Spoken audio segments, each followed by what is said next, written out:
दो व्यक्ति फ़ोन पे बात कर रहे होते हैं। पहला कहता है अस्सलाम वालेकुम भाई, दूसरा कहता है वालेकुम अस्सलाम। पूछा जाता है भाई कहाँ पर हो? तो दूसरा कहता है मैं कहाँ पर हूँ ये आपको जानने का कोई भी अधिकार नहीं है।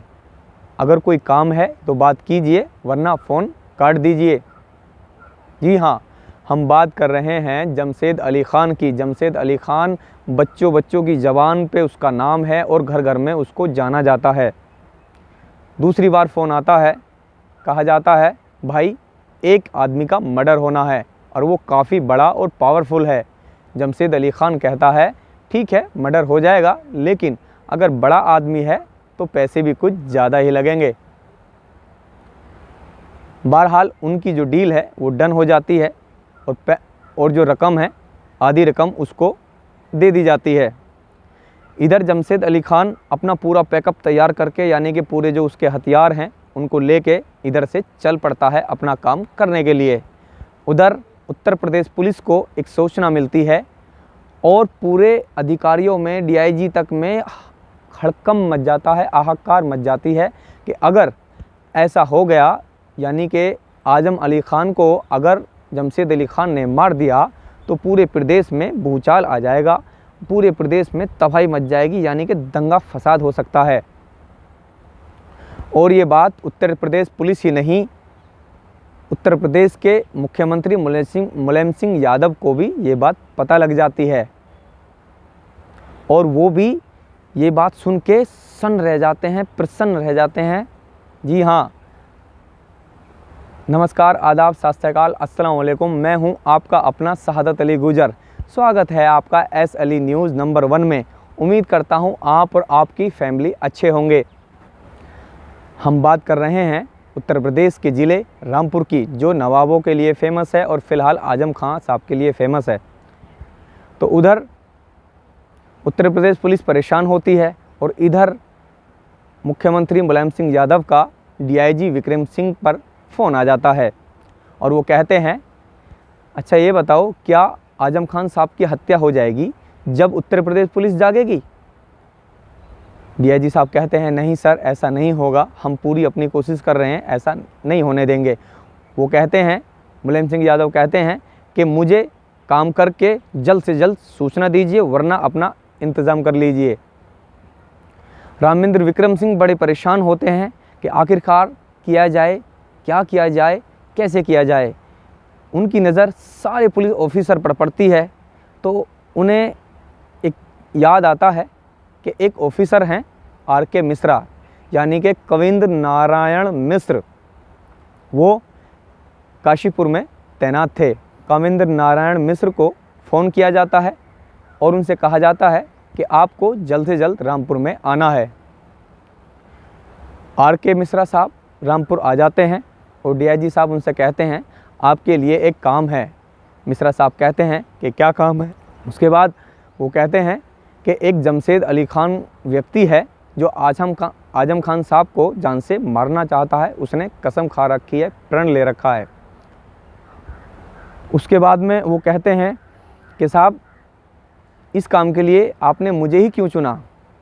तो डीआईजी साहब कहते हैं शायद आप भूल रहे हो 1988 से लेकर 1992 तक हम और आप साथ साथ रामपुर थाने में रहे हैं। मैं डीआईजी आरओ था, आप अलग अलग थाने का इंचार्ज संभालते थे। तो उसके बाद में मिश्रा साहब कहते हैं कि ठीक है सर, मैं काम तो ज़रूर करूँगा लेकिन मुझे 3 दिन का वक्त चाहिए। डीआईजी साहब कहते हैं मुझे तुमसे पूरी उम्मीद है और मुलायम सिंह यादव साहब का भी पूरा दबाव है, आपको ये काम करना ही होगा। मिश्रा साहब कहते हैं ठीक है सर, फ़िलहाल मुझे आप 3 दिन का वक्त दीजिए। मिश्रा साहब 3 दिन का वक्त ले लेते हैं। इधर रामपुर के लोगों में एक चर्चा आम थी कि आजम खान साहब एक बार रोड शो कर रहे थे और इधर से एक जमशेद अली ख़ान आ रहा था। तो जिधर से आजम खान साहब जा रहे थे उधर एक सफाई कर्मी नाली की सफाई कर रहा था, अपने यानी कि उसकी जो ट्रॉली है उसमें कचरा भर रहा था। तो जमशेद अली ख़ान आता है और हाथ से कचरा आजम खान साहब के चेहरे पे उलट देता है। आखिरकार आजम खान साहब का नाम उत्तर प्रदेश में बड़े प्यार से लिया जाता है और कैबिनेट में बड़ी इज़्ज़त है उनकी, बड़े ऊंचे ओहदे पर हैं। पूरे उत्तर प्रदेश के अंदर आजम खान साहब को एक मसीहा माना जाता है मुसलमानों का, और काफ़ी अच्छे मंत्री भी माने जाते हैं।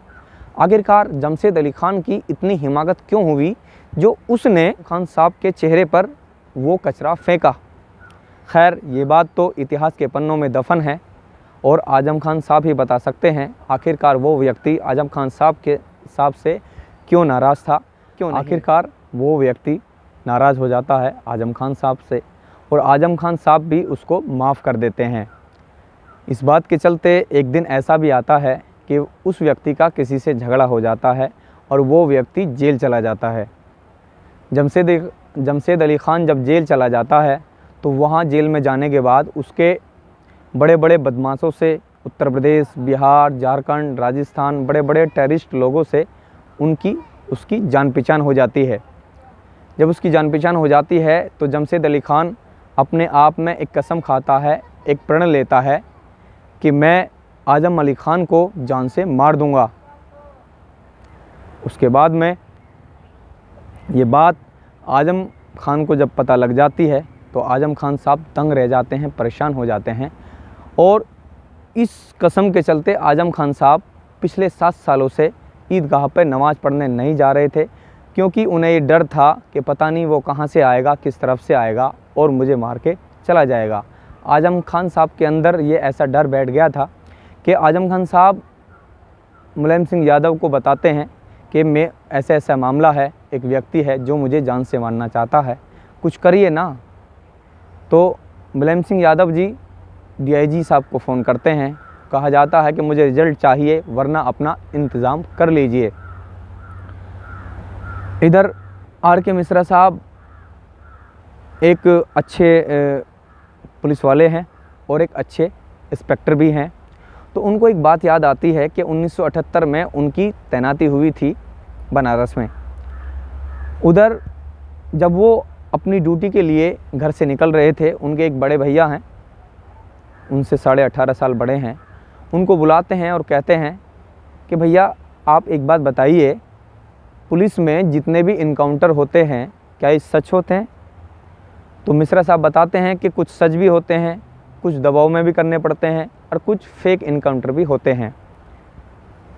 RK मिश्रा साहब के बड़े भाई कहते हैं, देखो हम आध्यात्मिक परिवार के रहे हैं, हमने आज तक किसी का भी बुरा नहीं किया और आज से आप कसम खाओ कि आप किसी भी अपराधी पर जो आप पे हमला ना करे, निहत्थे इंसान पर आप हमला नहीं करोगे और जब तक आप उस पर हमला नहीं करोगे जब तक वो आप पे हमला ना करे।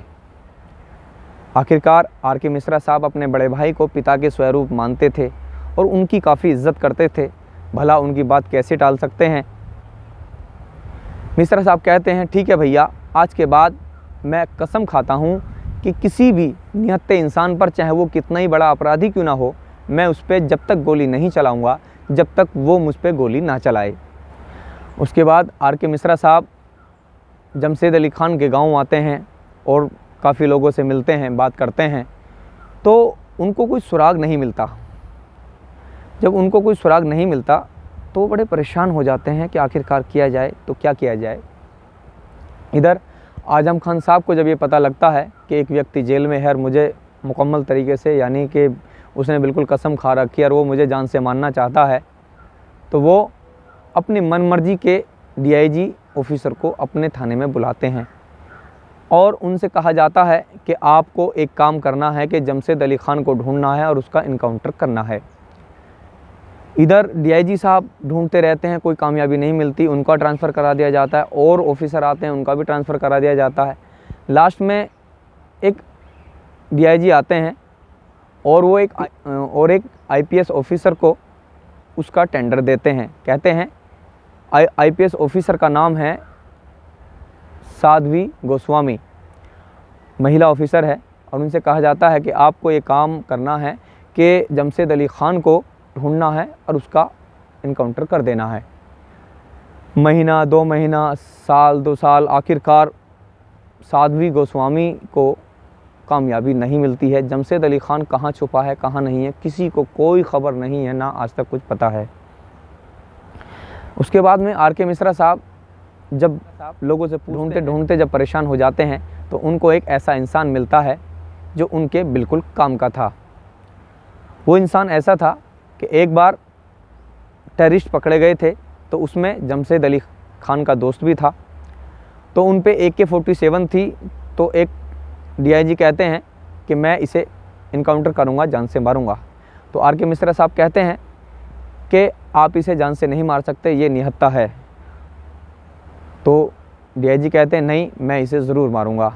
तो आर के मिश्रा साहब कहते हैं अगर आपने इसको मारा तो मैं आपको मार दूंगा। आखिरकार इस बात के चलते उसकी ज़िंदगी बख्श दी जाती है। तो जब उस आदमी के पास आर के मिश्रा साहब जाते हैं और कहते हैं कि देखो आपको हमारा एक काम करना है, हम बड़े परेशान हैं, पॉलिटिकल हमारे ऊपर बहुत ज़्यादा दबाव है मुलायम सिंह यादव जी का। तो कहता है कि साहब क्या काम है? बोले कि एक ऐसे जमशेद अली ख़ान है और वो आज़म खान साहब को जान से मारना चाहता है, आपको उसका पता देना है, ढूंढना है। तो कहता है कि साहब आपने मेरे लिए काम दिया है तो मेरे लिए बड़े सौभाग्य की बात है, क्योंकि मैं ये काम आपका क्यों नहीं करूँगा। आपने मेरी ज़िंदगी ज़ोबस की है और आपने मेरे ऊपर इतना बड़ा एहसान किया है, मेरी ज़िंदगी बख्शी है, तो मैं आपका काम क्यों नहीं करूँगा। फ़िक्र ना करें, वो मेरा दोस्त है और मैं उसको फ़ोन करता हूँ, जहाँ मैं चाहूँगा वहाँ वो आ जाता है। तो उसके बाद में उसको उसका दोस्त फ़ोन करता है जमशेद अली ख़ान को और कहता है कि भाई अस्सलाम वालेकुम। वो कहता है वालेकुम अस्सलाम, भाई एक आदमी का मर्डर होना है। तो उसने कहा कि ठीक है, हो जाएगा, चिंता ना करो। तो बोले कि जमशेद अली ख़ान कहता है कि 2 लाख रुपए लगेंगे। तो उसका दोस्त कहता है ठीक है, आपको 2 लाख रुपए मिल जाएंगे। आखिरकार 2 लाख रुपए का इंतज़ाम करके जमशेद अली ख़ान को पहुंचा दिए जाते हैं। तो उसके बाद में प्लानिंग होती है। आर के मिश्रा साहब उसके दोस्त से कहते हैं कि देखो तुम जमशेद अली ख़ान के साथ आओगे। बोले ठीक है, हम एक प्राइवेट वैन में आएंगे जो बिना नंबरों की होगी और हम बिना वर्दी के भी होंगे, और जिस रास्ते से तुम आओगे बीच में एक नाला पड़ता है, किसानों ने जो है उसको काट दिया है, तो वहाँ गाड़ी आपको धीमी करनी पड़ेगी।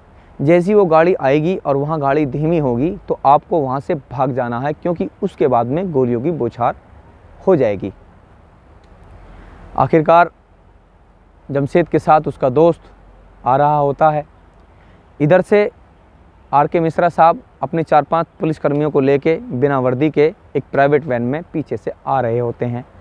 जमशेद अली ख़ान को जरा भी ये एहसास नहीं होता कि कोई मेरे पीछे है, लेकिन अचानक उसे ऐसा लगता है कि कोई मेरा पीछा कर रहा है। तो वो बड़ा घबरा जाता है।